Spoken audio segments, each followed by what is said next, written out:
Welcome. We all know that with the advent of continuous learning, corporate training has become a staple in organizations across industries. But do you know why it is important? In case you don't, let's learn today.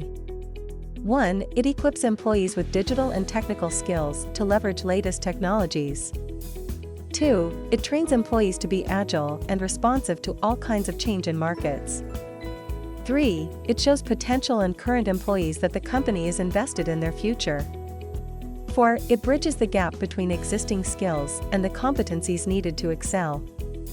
5. It creates an environment where creativity thrives and new approaches are embraced. 6. It increases job satisfaction, morale, and productivity due to them feeling valued. 7. It attracts positive attention from both customers and potential employees. 8. It helps avoid costly legal issues and reputational damage via compliance training. 9. It increases productivity naturally and leads to improved outcomes and higher profits.